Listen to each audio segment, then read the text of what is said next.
दोस्तों एक्सेल के इस अमेजिंग और पावरफुल वीडियो में आप सबका स्वागत है, जहां पर आज का जो हमारा प्रैक्टिकल है वो आप सबके लिए बहुत ही ज्यादा इंपॉर्टेंट होने वाला है। क्योंकि इस वीडियो में हम सीखने वाले हैं कि आप ऑटोमेटिक वे में बिल एंट्री कैसे कर सकते हो, वो भी एक प्रॉपर बिल एंट्री सॉफ्टवेयर बना के। नॉर्मली अगर मैं इस प्रैक्टिकल की बात करूं तो एक क्विक डेमो ले लेते हैं। सबसे पहले ध्यान देते हैं अपनी कंप्यूटर स्क्रीन पे, जहां पे आप देखोगे कि हमारा जो टॉपिक है वो है बिल एंट्री इन एक्सेल। यहाँ पे मैंने कुछ टर्म्स लिखे हुए हैं, जैसे कि इनवॉइस नंबर, कस्टमर का name, product description, amount paid, address, contact, मतलब जो जो चीजें हमें यहाँ पे फिट ऑन करके रखनी है। अब यहाँ पे होगा क्या कि मैं यहाँ पे जाऊंगा और मैंने कोई सा भी इनवॉइस नंबर डाल दिया, लाइक इनवॉइस नंबर है 1051। कस्टमर का नाम हम डाल देते हैं, तो हमने यहाँ पे डाल दिया सूरज कुमार। इसके बाद उसने क्या क्या प्रोडक्ट खरीदा है, तो हम यहाँ पे आते हैं। हमने बोला कि इन्होंने कीबोर्ड लिए हैं 5 पीसेस, ठीक है, और इन्होंने माउस लिए हैं लॉगिटेक के 6 पीसेस। हमने ये चीजें डाली। इसके बाद जो अमाउंट उन्होंने पेड किया है वो है 3200 का। इसके बाद आते हैं एड्रेस ब्लॉक पे, तो इनका एड्रेस जो है वो मैं यहाँ पे डाल देता हूँ। तो मैंने यहाँ पे डाला बरोला सेक्टर 49 नोएडा यूपी 201301। इसके बाद इनका मोबाइल नंबर डाल देते हैं हम। तो हमने यहाँ पे एक मोबाइल नंबर डाल दिया।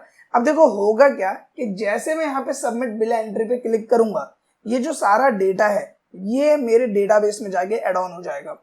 मैं सबसे पहले क्या करता हूँ कि जो हमने यहाँ पे डेटा फॉर्मेट क्रिएट किया हुआ है, जहाँ पे आप देख पा रहे हो कि इनवॉइस नंबर, कस्टमर नेम, जिन जिन लोगों ने हमसे सामान खरीदा उन सबका एक प्रॉपर रिकॉर्ड हमने मेंटेन किया हुआ है। अब यहाँ पे हमारी लास्ट एंट्री जो हो रखी है, जो आप ऑन स्क्रीन देख पा रहे हो, है 1050 मोहन शर्मा की, और यहाँ पे अगली जो एंट्री है वो है 1051। तो जैसे मैं यहाँ पे सबमिट बिल एंट्री पे क्लिक करता हूँ तो ये सारा का सारा ब्लैंक हो जाएगा, जो कि ऑन स्क्रीन आप देख पा रहे हो। और ये हुआ क्या कि यहाँ पे शीट 3 में 1051 सूरज कुमार का डेटा आ गया। अब ये चीज हो कैसे रही है और कैसे ये डेटा अपने आप ऑटो सेट हो रहा है, क्योंकि अगर मैं बात करूं उसमें डेटा एड ऑन होने की, तो ये 1051 ऊपर में आना चाहिए था, लेकिन ऑटोमेटिकली नीचे में बिल्कुल सीरियल वाइज आ रहा है। चीजें इसमें सब कुछ मेंशन हो रखी है, मैनेज हो रखी है। ये सारा कुछ आप इस एक सिंगल वीडियो में सीखने वाले हो। तो एक बात तो क्लियर है कि वीडियो आपके लिए बहुत ही ज्यादा इंपॉर्टेंट होने वाला है। आपसे बस इतनी सी रिक्वेस्ट है कि अगर ये वीडियो आपको यूजफुल और इन्फॉर्मेटिव लगे तो प्लीज वीडियो को लाइक और शेयर जरूर करें। तो बिना किसी देरी के शुरू करते हैं इस वीडियो को। तो नॉर्मल ध्यान देते हैं कंप्यूटर स्क्रीन पे, और यहाँ पे हमने बिल्कुल एक ब्लैंक वर्कबुक ले लिया है ताकि बिल्कुल हम स्टार्टिंग से स्टेप बाय स्टेप चीजों को समझ सकें। अब सबसे पहले काम क्या करते हैं कि हम यहाँ पे एक रेंज को सिलेक्ट कर लेते हैं। लाइक ये वाली रेंज हमने सिलेक्ट किया, हमने किया इसको मर्ज, और जो भी हमारी ऑर्गेनाइजेशन है जहाँ पे आप काम कर रहे हो उसका नाम हम यहाँ पे डाल देते हैं। तो हम यहाँ पे डाल देते हैं केवीसी कंप्यूटर एंड इलेक्ट्रॉनिक्स। इसके बाद हम नीचे आते हैं, नीचे वाली रेंज को भी हम इसी तरीके से सेलेक्ट करते हैं और मर्ज कर लेते हैं, और यहाँ पे हम डाल देते हैं एड्रेस। तो मैंने यहाँ पे लिखा बरोला, मैं यहाँ पे थोड़ा सा स्मॉल कर लेता हूँ, आई थिंक ये ज्यादा बेटर रहेगा। तो हमने यहाँ पे डाला बरोला सेक्टर 49 नोएडा यूपी 201301। इसके बाद जो भी हम काम कर रहे हैं उसका हम यहाँ पे टाइटल डाल देते हैं। लाइक हम यहाँ पे क्या डाल रहे हैं कि बिल एंट्री ऑफ कस्टमर्स। तो यहाँ पे जो भी हमारे बिल्स है, इनवॉइसेस है, उनकी हम यहाँ पे एंट्री करने वाले हैं। तो हमने यहाँ पे इसको सेलेक्ट किया। सेलेक्ट करने के बाद हम यहाँ पे कर लेते हैं इसे ऑल बॉर्डर के अंदर एडजस्ट। तो हमने सब पे ऑल बॉर्डर अप्लाई कर दिया। फिर इसे सेलेक्ट कर लेते हैं। इसका साइज मैंने यहाँ पे थोड़ा सा बड़ा कर दिया, बोल्ड कर लेते हैं इसे। और जो भी कलर आपको इसके बैकग्राउंड में रखना है, लाइक मैं मोर कलर्स में जाता हूँ, मुझे ये वाला कलर ज्यादा बेटर लग रहा है, हम ये सेलेक्ट कर लेते हैं और करते हैं ओके। इसके बाद इसका जो टेक्स्ट कलर है वो हम कर देते हैं व्हाइट। फिर हमने इसको सेलेक्ट किया, यहाँ पे आएंगे और इसका बैकग्राउंड कलर हम कर लेते हैं येलो, और हमने कैसे बोल। फिर हम यहाँ पे आते हैं, इसका जो कलर है वो हम रख लेते हैं थोड़ा सा लाइट, लाइक ये वाला कलर ज्यादा बेटर लग रहा है, तो ये हमने सेलेक्ट किया और हम कर देंगे इसे बोल्ड। अब इसके बाद जो मेन टर्म है वो ये है कि अगर मैं बात करूं किसी भी बिल की, तो देखो बिल में बहुत सारी चीजें होती है। आपके प्रोडक्ट्स होते हैं, उनकी क्वांटिटी होता है, रेट होता है, अमाउंट होता है। इसके अलावा अगर उसके अदर में भी हम बात करें तो इनवॉइस नंबर हो गया, डेट हो गया, कस्टमर का डेटा हो गया, जैसे उसका नाम, एड्रेस, कॉन्टैक्ट नंबर, और इसके अलावा भी कई चीजें होती है। तो basically as a Excel user क्या होता है कि आपको उस इनवॉइस के अंदर से जो जो मैंडेटरी फील्ड्स है जिनका आपको रिकॉर्ड मेंटेन करना है वो एज अ हेडिंग काउंट करना है। तो वही चीज का ब्लॉक हम यहाँ पे बनाने वाले हैं। तो सबसे पहले हम क्या करेंगे कि हमने यहाँ पे एक रेंज को सेलेक्ट किया, लाइक ये वाला रेंज हमने सेलेक्ट किया, हम करेंगे इसे मर्ज। अब एक एक करके अगर मैं मर्ज करूंगा काफी टाइम लग जाएगा, तो हम यहाँ से पूरी इस रेंज को सेलेक्ट कर लेते हैं। जो जो ब्लैंक फील्ड्स हैं 1 2 3 4 5 टोटल 6 हो जाएंगे, और यहाँ जाके आप कर दो मर्ज अक्रॉस। अब देखो एक ही बार में हमने सबको इंडिविजुअली मर्ज कर लिया। फिर हम इसी तरीके से यहाँ पे भी सेलेक्ट कर लेते हैं और कर देते हैं यहाँ पे मर्ज अक्रॉस। इसके बाद हमने इस पूरी रेंज को सेलेक्ट किया और यहाँ पे बॉर्डर के अंदर इसे एडजस्ट कर दिया। अब यहाँ पे जो जो हमारे हेडिंग्स है, लाइक सबसे पहला टर्म क्या था यहाँ पे, इनवॉइस नंबर, ये हम डाल देंगे। इसके बाद हम यहाँ पे डाल देते हैं कस्टमर का नेम, तो हमने यहाँ पे लिखा कस्टमर नेम। इसके बाद हम डाल देंगे प्रोडक्ट डिस्क्रिप्शन कि कस्टमर ने क्या सामान खरीदा है, तो वो हम डाल देते हैं डिस्क्रिप्शन। फिर हम डाल देते हैं अमाउंट, जो प्रोडक्ट का उन्होंने पे किया है तो अमाउंट पेड। इसके बाद हम डाल देते हैं कॉन्टैक्ट, और एक और एरिया हमें यहाँ पे मिल जाता है तो हम इसे सेलेक्ट कर लेते हैं, इसे हमने किया मर्ज और इसे भी हम कर लेते हैं मर्ज। फिर यहाँ पे आते हैं और यहाँ पे हम डाल देंगे इसका एड्रेस। ठीक है, आप चाहो तो एड्रेस का जो ब्लॉक है वो ऊपर भी रख सकते हो, लाइक हम यहाँ पे डाल देते हैं और नीचे में कॉन्टैक्ट डाल देते हैं। और इसके बाद क्या करते हैं, पूरे डेटा को हम सेलेक्ट कर लेते हैं। दोबारा से मैं यहाँ पे ऑल बॉर्डर अप्लाई कर देता हूँ और यहाँ पे हम क्या कर लेते हैं, लेफ्ट अलाइन कर लेते हैं। और साथ ही यहाँ पे देखो बहुत ही टच होके आ रहा है तो हम थोड़ा सा इसे इंक्रीज इंडेंट कर देते हैं ताकि इसका जो शो है वो थोड़ा और ज्यादा बेटर लगे।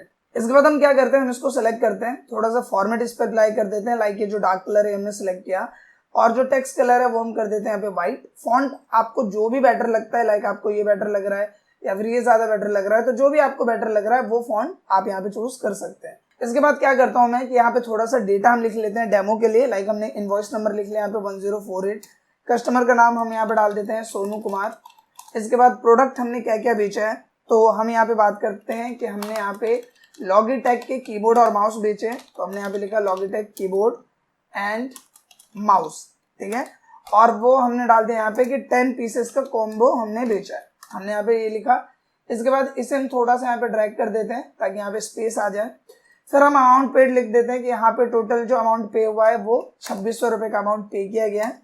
एड्रेस की हम बात करें तो हम यहाँ पे एड्रेस डाल देते हैं, लाइक हमने डाला Sadarpur, sector 45, Noida, UP 201301। Contact मैं यहाँ पे डाल देता हूँ। अब इससे पहले कि मैं आगे बढ़े, मैं आपको बताना चाहूंगा एक कमाल के ऑफिस पैकेज के बारे में जो कि है WPS AI। अब देखो नॉर्मली अभी तक हम MS वर्ड एक्सेल यूज करते हैं, बट उनमें काफी सारे लिमिटेशंस प्लस में उनका जो प्राइस रेंज वगैरह है वो हमें काफी ज्यादा प्रॉब्लम करता है। तो इन सब के लिए एक बहुत ही बेहतर ऑप्शन है जो कि है WPS, जो कि आज के डेट में काफी हाई डिमांड में। आपको करना क्या है कि सिंपल आना है गूगल पे और यहाँ पे नॉर्मल टाइप करना है WPS.ai, इतना किया और किया एंटर, और सबसे पहला जो ऑप्शन आ रहा है उसी पे आपको क्लिक करना है। क्लिक करने के बाद यहाँ पे इसकी जो मेन स्क्रीन है WPS AI unleash productivity with ease. अब देखो इसके क्या बेनिफिट्स है, इसके बारे में जानते हैं। सबसे पहले तो यहाँ पे हम बात करें अगर हम कंपैरिजन टोन में, तो यहाँ पे आपको AI सपोर्ट मिल जाता है, जिसके यहाँ पे अगर आप कंटेंट राइटिंग कर रहे हो तो उसमें आपको काफी ज्यादा प्लस पॉइंट मिलता है WPS के साथ। इसके साथ अगर हम बात करें और भी बेनिफिट्स की, जहां पे आप कई बार नोटिस करते हो कि MS वर्ड के साथ अगर मुझे PDF एडिट करना हो तो कई बार काफी ज्यादा कॉम्प्लेक्सिटी आती है, लेकिन WPS में ये बहुत ही ज्यादा इजी हो जाता है, जहां पे आप PDF को बहुत ही इजीली और बहुत ही आसान तरीके से एडिट कर सकते हो। इसके साथ ही जो लोग स्पेशली एक्सेल यूजर है उनके लिए एक बहुत ही बड़ा बेनिफिट होता है इसमें, जहां पे कई बार हमें डेटा को स्कैन करके डेटा एंट्री करनी होती है, तो इसके जो OCR टेक्नोलॉजी है वो बेसिकली क्या करती है कि आपको डेटा स्कैनिंग में और AI की मदद से ये उस पूरे डेटा को स्कैन करके आपकी डेटा एंट्री को पॉसिबल कर देता है। आपको मैनुअल डेटा एंट्री करने की यहाँ पे जरूरत नहीं पड़ती, जो प्रॉब्लम हमें एक्सेल में आती है। इसके अलावा भी अगर आप इनकी ऑफिशियल वेबसाइट पे देखिए कि वाई WPS AI, तो देखो यहाँ पे आपको 4-in-1 पावर हाउस मिलता है। इसके अलावा आपको PDF मास्टरी मिलती है, मतलब PDF एडिट वगैरह ये सब चीजें। मोबाइल एक्सेलेंस मिलता है, मतलब अगर आपको मोबाइल से स्कैन करना है डेटा वगैरह तो उन सब चीजों में भी बहुत बेनिफिशियल है। साथ ही फ्री बेसिक फंक्शंस मिल जाते हैं आपको इसके साथ, कॉम्पिटिटिव प्राइसिंग मिलती है, और सबसे मेन चीज जो मुझे इसके सबसे बढ़िया लगती है वो है इसका AI सपोर्ट, जो कि आपके कई ऐसे काम है जिसमें क्रिएटिविटी हमें बहुत ज्यादा चाहिए होती है, जैसे कंटेंट राइटिंग हो गया तो उसमें भी आपकी काफी हेल्प कर सकता है। इसके अलावा भी और जगह भी AI आपको काफी अच्छा सपोर्ट असिस्टेंट देता है। साथ ही जब आप इनकी ऑफिशियल वेबसाइट पे जाओगे तो आपको WPS AI कैसे यूज करना है PC के लिए या फिर एंड्रॉइड के लिए, इन सब का प्रॉपर मैनुअल गाइडेंस आपको यहाँ पे देखने को मिल जाता है। सो देर किस बात की, अगर आप अपने काम को और बेहतर और स्मार्ट बनाना चाहते हो तो आपको WPS AI के लिए जरूर जाना चाहिए। लिंक मैंने डिस्क्रिप्शन में दे दिया है, जहां पे आप इसे क्लिक करके पर्सनली इसे चेकआउट कर सकते हो। सो गो फॉर WPS। अब यहाँ पे बेसिकली जो हमारा मेन फॉर्मेट है जहाँ पे हम क्या करेंगे कि डेटा डालेंगे और यहाँ पे एक ब्लॉक हम बनाएंगे अभी सबमिट बिल एंट्री का, जिस पे क्लिक करने पे हमारा सारा जो डेटा है वो एक जगह पे जाके रिकॉर्ड हो जाएगा। तो अब हमें क्या करना है कि वो वाला प्लेस बनाना है, यानी कि जहाँ पे हम अपना डेटा स्टोर या रिकॉर्ड कर सके। तो इसके लिए क्या करते हैं, हम एक नई शीट लेते हैं और नई शीट लेने के बाद यहाँ पे आते हैं और इसमें वो सभी ब्लॉक्स, लाइक मैं बात करूँ invoice number, customer name, product description, ये सब चीजें आएंगी। तो ऐसा करते हैं, इसे लिखने से अच्छा है कि हम यहीं से डेटा को कॉपी कर लेते हैं। तो मैं इसे सेलेक्ट करता हूँ। सेलेक्ट करने के बाद हम यहाँ करेंगे Ctrl+C, जिससे क्या होगा ये कॉपी। फिर आएंगे शीट 2 में। यहाँ पे आपको एक शॉर्टकट प्रेस करना है जो कि है Ctrl+Alt+V। इससे क्या आएगा, इससे आ जाएगा पेस्ट स्पेशल, जहां पर हम क्या करेंगे कि उस डेटा में से जो हम कॉपी कर रहे हैं उसमें से उसकी वैल्यूज को उठा लेंगे और डेटा को ट्रांसपोज वे में हम यहाँ पे कॉपी कर देंगे। अब देखो ट्रांसपोज क्या है, अभी वहां पे जो डेटा है वो ऐसे है वर्टिकल पोर्शन में, हमें डेटा कैसे चाहिए, कॉलम बाय कॉलम चाहिए हॉरिजॉन्टल, तो इसलिए हम कर रहे हैं इसे ट्रांसपोज। मैं करूंगा ओके, देखो यहाँ पे डेटा आ गया। इसके बाद आपको एक शॉर्टकट की प्रेस करनी है क्योंकि आप देखोगे कुछ डेटा जो है वो ढक गया है। तो यहाँ पे प्रेस करेंगे Alt+HOI, जिससे क्या होगा ये प्रॉपर वे में यहाँ पे एडजस्ट हो जाएगा। अब आपको लगता है कि किसी चीज में जो है स्पेस ज्यादा की जरूरत पड़ेगी, जैसे प्रोडक्ट डिस्क्रिप्शन, हो सकता है कि इसमें ज्यादा स्पेस की जरूरत पड़े तो इसमें हम स्पेस ज्यादा दे देते हैं। एड्रेस की हम बात करें तो एड्रेस में भी हमें लगता है कि ज्यादा स्पेस की जरूरत पड़ेगी, लाइक इससे थोड़ा सा और ज्यादा स्पेस हम यहाँ पे दे देते हैं। इसके बाद बात करें कॉन्टैक्ट की, तो कॉन्टैक्ट के लिए इतना स्पेस जो है वो क्वाइट इनफ रहेगा। तो ये हमने डाला। डालने के बाद आपको क्या करना है कि यहाँ पे इसे टेबल में कन्वर्ट करना है। अब यहाँ पे देखो एक बात समझने वाली है। सबसे पहली चीज क्या है कि अगर मैं अभी इसको टेबल में कन्वर्ट करूं तो यहाँ पे ये प्रॉपर तरीके से टेबल में कन्वर्ट नहीं होगा। कहने का मतलब क्या है कि मैं यहाँ पे इंसर्ट में जाता हूँ, टेबल पे क्लिक करता हूँ और कर देता हूँ ओके। तो यहाँ पे देखो ये जो invoice number, customer name, product description, ये क्या है, ये हमारी हेडिंग थी, लेकिन ये हेडिंग के तौर पे काउंट नहीं हुई, ये डेटा के तौर पे काउंट हुई। और एक्सेल को ऐसा लगा कि इसकी हेडिंग नहीं है, इसलिए इसने अपनी तरफ से कॉलम 1, कॉलम 2, कॉलम 3 करके एक नई हेडिंग बना दी। तो हम इसे Ctrl+Z करेंगे और यहाँ पे आएंगे और किसी भी एक हेडिंग के लिए डेटा दे देते हैं, जिससे उसको ये लगे कि ये हेडिंग है, मतलब ये जो इनवॉइस नंबर, कस्टमर नेम, ये सब क्या है, हेडिंग है। हमने ये किया। इसके बाद हम वहां तक सेलेक्ट कर लेते हैं जहां तक हमें टेबल क्रिएट करना है। मतलब बेसिकली मैं बात करूं 1-2 रिकॉर्ड तो आप मेंटेन करोगे नहीं, तो एक थोड़ा सा ज्यादा स्पेस की हम लेंथ ले लेते हैं, जिसके बिहाफ पे हमें जब ये भर जाए उसके बाद हम इसे ड्रैग करने की जरूरत पड़े, जो कि आप यहाँ से कर सकते हो। तो बेसिकली इसको सेलेक्ट करते हैं, इंसर्ट में जाते हैं, टेबल पे क्लिक करते हैं और कर देंगे ओके। अब जैसे मैं ओके करता हूं आप देखो कि इस बार कॉलम 1, कॉलम 2, कॉलम 3 ये नहीं आया, क्योंकि ये जो 1001 मैंने लिखा इसकी वजह से इसने रिकॉग्नाइज कर लिया कि ये हेडिंग सेक्शन है, मतलब ये हमारे कॉलम्स है और डेटा इसमें अलग से आएगा। अब इसका काम नहीं है तो इसको मैं डिलीट कर देता हूँ। तो हमारे यहाँ पे टेबल क्या है, क्रिएट हो गया। अब यहाँ पे हमने 2 चीजें भी क्रिएट कर ली, एक हमारा ये फॉर्मेट और दूसरा हमने क्या किया, यहाँ पे वो टेबल जहां पे हम डेटा अपना रिकॉर्ड करने वाले हैं। इसके बाद हम क्या करते हैं, एक और शीट ले लेते हैं। अब इस शीट का क्या काम है ये आपको बहुत जल्दी पता चल जाएगा, बट अभी आप ये समझ लो कि एक शीट हमें लेके यहाँ पे रखनी है। इसके बाद आ जाते हैं अपनी नॉर्मल फर्स्ट शीट में जहाँ पे हमारा डेटा फॉर्मेट है। अब यहाँ पे देखो हमारी सारी चीजें रेडी है। अब जरूरत है उस ट्रिक की जिसके बिहाफ पे ये जो डेटा है, ये जो फॉर्मेट है वो सॉफ्टवेयर में कन्वर्ट हो जाएगा।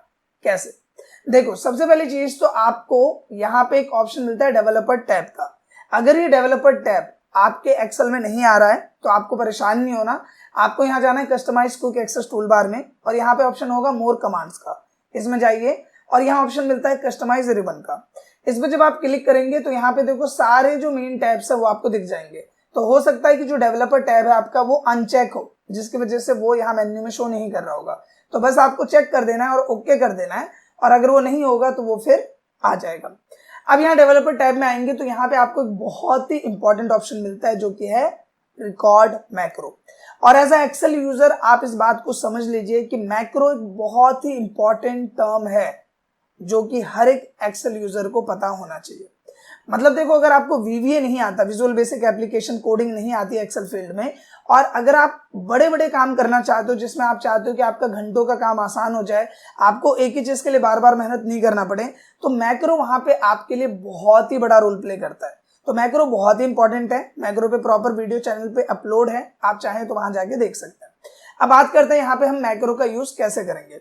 सबसे पहली चीज क्या करनी है कि हमें यहाँ पे रिकॉर्ड मैक्रो पे क्लिक करना है, क्लिक करने के बाद यहाँ पे रिकॉर्ड मैक्रो का डायलॉग बॉक्स आएगा। यहाँ पे जो भी मैक्रो का नेम है, लाइक मैं डाल देता हूँ बिल एंट्री। यहाँ पे ध्यान दें कि मैंने स्पेस नहीं दिया हुआ है बिल और एंट्री में। अगर आपको स्पेस देना है तो इस तरीके से अंडरस्कोर करके आप स्पेस दे सकते हो, ठीक है। अब इसके बाद हम बात करते हैं शॉर्टकट की के। तो यहाँ पे मैं एक शॉर्टकट बना लेता हूँ, कंट्रोल शिफ्ट और एच। देखो नॉर्मल माइंड में आ रहा होगा कि हम कंट्रोल एच क्यों नहीं लिख रहे, कंट्रोल शिफ्ट एच क्यों लिख रहे हैं। देखो कंट्रोल एच का मतलब होता है रिप्लेस, मतलब वो पहले से क्या है कि इस एक्सेल में या एमएस वर्ड में पहले से वो एड ऑन है कि कंट्रोल एच से कुछ होता है। तो अगर आप कंट्रोल एच से ही बना लोगे अपना मैक्रो भी, तो जब आप उस शॉर्टकट को प्रेस करोगे तो हो सकता है कि आपका एक्सेल कंफ्यूज हो जाए कि आप रिप्लेस को कॉल कर रहे हो या फिर आप मैक्रो को कॉल कर रहे हो। तो इसलिए हम यहाँ पे कंट्रोल शिफ्ट एच एक यूनिक शॉर्टकट की बना रहे हैं। अब जैसे मैं ओके पे क्लिक करूंगा तो यहाँ पे आप देखो क्या लिख आ रहा है, स्टॉप रिकॉर्डिंग, यानी कि आपका जो मैक्रो है वो क्या है, चालू हो गया। अब सबसे पहला काम क्या करेंगे, हमने ये जो हमारा डेटा है इसको हम कर लेंगे कॉपी। कंट्रोल सी प्रेस किया, आपका डेटा यहाँ कॉपी हो गया। फिर आपको आना है शीट 3 में, जो कि हमने एक ब्लैंक शीट ली थी। इसके बाद यहाँ पे आकर आपको कंट्रोल वी प्रेस करना है। अब कंट्रोल वी किया तो ये कैसे आ गया, ये वर्टिकल में आ गया। तो हमें डेटा वर्टिकल में नहीं चाहिए, हमें कॉलम बाय कॉलम चाहिए। तो यहाँ पे आप कंट्रोल जेड कर दो, मतलब इसको भी मैं हटा दे रहा हूँ। फिर यहाँ पे आते हैं और यहाँ पे आपको प्रेस करना है कंट्रोल ऑल्ट और वी। इससे क्या आएगा, पेस्ट स्पेशल। पेस्ट स्पेशल में आपको वैल्यू सेलेक्ट करना है और यहाँ पे ट्रांसपोज, जो कि अभी हमने थोड़ी देर पहले टेबल में देखा था, वो करना और कर देना ओके। अब ओके करने पे देखो डेटा प्रॉपर तरीके से यहाँ पे छोटा बड़ा इस तरीके से हो गया है। आपको रेंज को सेलेक्ट करना है और Alt H O I press करना है, जिससे डेटा प्रॉपर तरीके से आ जाए। अब डेटा हमारा सेलेक्ट है यहाँ पे, इसको कर लेंगे हम कॉपी। कॉपी करने के बाद आपको शीट 2 यानी कि वहां आना है जहां पे आपने अपना टेबल फॉर्मेट बनाया हुआ है। यहाँ आने के बाद आपको पहले वाले एरिया पे सेलेक्ट कर लेना है और इंसर्ट में जाके इंसर्ट कॉपीड सेल पे क्लिक कर देना है। आपका डेटा यहाँ आ गया। आने के बाद आप अपनी पूरी टेबल को सेलेक्ट करो। कैसे सेलेक्ट करोगे, यहाँ पे आए, कंट्रोल शिफ्ट और डाउन एरो की प्रेस किया एक बार तो वहां तक डेटा तक सेलेक्ट, फिर आप नीचे तक सेलेक्ट कर दो और इसके बाद राइट में आप राइट एरो की प्रेस करो। कंट्रोल शिफ्ट हमने सेलेक्ट किया, डाउन एरो की को 2 बार दबाया और फिर एक बार राइट एरो की प्रेस की हमने। पूरा रेंज सेलेक्ट हो गया और मैं इसे कर दूंगा सेंटर अलाइन, ताकि जो हमारा डेटा है वो अगर आगे पीछे होता है तो ये प्रॉपर तरीके से एडजस्ट हो जाए। इसके बाद दूसरा काम हम करेंगे, फॉर्मेट में जाके ऑटो फिट कॉलम विड्थ कर देंगे। ये क्यों किया हमने, कई बार हो सकता है कि जो रेंज है वो छोटी हो, ज्यादा हो, तो आपको मैनुअल ना करना पड़े, तो ये ऑटोमेटिकली मैक्रो की वजह से इसको चेक कर लेगा। इसके बाद एक चीज और कर देते हैं कि हम इस इनवॉइस नंबर वाले फॉर्मेट पे आते हैं और यहाँ पे आके हम इसे बोलेंगे कि स्मॉलेस्ट टू लार्जेस्ट, मतलब जैसे अभी 1048 का डेटा है, अब यहाँ पे आएगा 1049 का डेटा। तो बेसिकली क्या होगा कि जब आप इसमें डेटा एड ऑन करोगे तो 1049 ऊपर आ जाएगा, 48 नीचे आएगा। तो मैंने यहाँ पे क्या बोल दिया कि स्मॉलेस्ट टू लार्जेस्ट, इसका मतलब ये हुआ कि पहले 1048 आएगा, फिर 1049, फिर 1050। तो इस तरीके से काम करेगा। फिर आएंगे शीट 1 में और यहाँ पे आपको ये जो रेंज है इसको डिलीट कर देना है और पहले वाले जो आपका यहाँ पे ब्लॉक है उसको आपको सेलेक्ट कर लेना है। इसके बाद डेवलपर टैब में जाना है और स्टॉप रिकॉर्डिंग पे क्लिक कर देना है। आपका मैक्रो यहाँ पे रिकॉर्ड हो चुका है। अब देखो यहाँ पे बेसिकली अभी मैं यहाँ पे ये बटन नहीं बना रहा हूँ, अभी शॉर्टकट में आपको बता रहा हूँ, उसके बाद हम बटन बना के करेंगे। सबसे पहले यहाँ पे देखो सिर्फ अभी 1048 का डेटा है, राइट। हम यहाँ पे आते हैं शीट 1 में। शीट 1 में आने के बाद यहाँ पे आए हम और यहाँ आने के बाद हम लिखते हैं 1049। इसके बाद कस्टमर का नेम हमने डाल दिया अमन कुमार। फिर प्रोडक्ट डिस्क्रिप्शन में हम डाल देते हैं कि जो AOC के मॉनिटर्स हैं वो इन्होंने परचेज किए हैं, AOC मॉनिटर 24 इंचेस 5 पीसेस लिए इन्होंने, ठीक है। ये हमने यहाँ पे इसका जो डिस्क्रिप्शन है वो हमने डाल दिया। फिर आते हैं अमाउंट पेड। तो अमाउंट पेड में हमने डाला कि इन्होंने अमाउंट जो पे किया है वो है 20,000 का, ये हमने डाल दिया। एड्रेस की हम बात करें तो इनका एड्रेस हमने डाला यूसुफपुर, चक्साबेरी, ग्रेटर नोएडा, यूपी 201009, ये हमने डाल दिया। अब इसको मैं डबल टैप कर देता हूँ या फिर मैं इसे इस तरीके से ड्रैग कर देता हूँ ताकि पूरा ब्लॉक में आ जाए। फिर हमने यहाँ पे नंबर लिख दिया और यहाँ पे ये नंबर हमने डाल दिया 8860041222। इसके बाद क्या करते हैं कि यहाँ पे जो शॉर्टकट हमने बनाया था कंट्रोल शिफ्ट और एच, वो प्रेस करते हैं, कंट्रोल शिफ्ट और एच। अब जैसे मैं प्रेस करता हूँ देखो ये ब्लॉक खाली हो गया, सिलेक्शन पहले वाले पे आ गया और यहाँ आते हैं शीट 2 में। तो आपका डेटा 1049 अमन कुमार, सारी चीजें प्रॉपर वे में यहाँ पे क्रिएट हो गई है। आप नॉर्मली ऑन स्क्रीन देख पा रहे होंगे जो कि आपका डेटा है वो यहाँ पे प्रॉपर वे में यहाँ पे आ गया। आई होप कि ये कैसे काम कर रहा है वो आपको क्लियर हो गया होगा। अब इसके बाद मुझे चाहिए एक प्रोफेशनल बटन, जिसकी मदद से क्या हो कि हम इस बटन पे क्लिक करें और हमारा डेटा सबमिट हो जाए। तो देखो, जब आप डेवलपर टैब में आओगे तो यहाँ पे इंसर्ट में जाना है और जो सबसे पहला ऑप्शन है ऐड बटन का, इस पे क्लिक करना है। क्लिक करने के बाद यहाँ पे आओ और इस तरीके से आप एक बटन बना लो यहाँ पे, और इस बटन में आप कौन सा मैक्रो ऐड कर रहे हो। मैंने क्या बनाया था, बिल एंट्री सेलेक्ट किया और कर दिया ओके। तो अब मैं इस बटन को ऐसे नॉर्मली सेलेक्ट करूंगा, एंड की प्रेस करूंगा ताकि बिल्कुल एंड में आ जाए, और यहाँ पे मैं माइनस प्रेस कर रहा हूँ, मतलब कि बैक स्पेस प्रेस कर रहा हूँ, और यहाँ पे मैं लिख दूंगा सबमिट कस्टमर बिल एंट्री डाल दो, डेटा डाल दो, जो भी आपको सही लगता है वो आप यहाँ पे डाल सकते हो। ये हमने किया। अब यहाँ पे आते हैं, सिंपली दोबारा हम डेटा डालते हैं। तो हमने डाला यहाँ पे 1050 और कस्टमर नेम मैं एक बार चेक कर लेता हूँ कि यहाँ पे 1049 तक की एंट्री की हमने, तो यहाँ पे मैं डाल देता हूँ 1050। कस्टमर नेम हमने डाला यहाँ पे राहुल चौधरी। फिर हम आते हैं प्रोडक्ट डिस्क्रिप्शन में, हम इसे बता देंगे कि हमने क्या बेचा है। तो हमने रैम बेचा है और रैम हमने बेचे हैं 8 GB के, और वो भी हमने बेचे हैं 10 पीसेस, ठीक है, ये हमने डाल दिया। इसके बाद अमाउंट पेड की हम बात करें तो यहाँ पे हमने अमाउंट लिखा है 6500 रुपए का। एड्रेस हम डाल देते हैं यहाँ पे, तो हमने यहाँ पे डाल दिया सलारपुर सेक्टर 71 नोएडा यूपी 201302। इसके बाद हम कांटेक्ट में आते हैं, हमने यहाँ पे डाल दिया इसका नंबर, और जैसे मैं सबमिट बिल एंट्री पे क्लिक करूंगा, आप एक बार क्रॉस चेक कर लो कि यहाँ पे सिर्फ हमारे पास 1049 तक का ही डेटा है। जैसे आप यहाँ पे सबमिट बिल एंट्री यानी सबमिट कस्टमर बिल एंट्री पे क्लिक करोगे, ये सब कुछ गायब हो जाएगा, सिलेक्शन पहले वाले पे आ गया, और आपका जो डेटा है 1050 राहुल चौधरी, वो प्रॉपर डेटा यहाँ पे आ जाएगा। तो बेसिकली इस मैक्रो की मदद से हमने इसे एक सॉफ्टवेयर में कन्वर्ट कर दिया, जहां पे क्या है कि अगर आप एक्सेल ऑपरेटर वर्क कर रहे हो तो आपको करना क्या है कि जो भी आपके पास बिल आया, आपने नॉर्मली डेटा फिड ऑन किया, और फिड ऑन करने के बाद बस आपको यहाँ पे क्लिक करना है और डेटा रिकॉर्ड सब कुछ ऑटोमेटिक प्रोफेशनल वे में मेंटेन हो रहा है। और ये चीज समझ लो आप कि ये जरूरी नहीं कि ये सिर्फ इसी प्रैक्टिकल में आपके काम आएगा।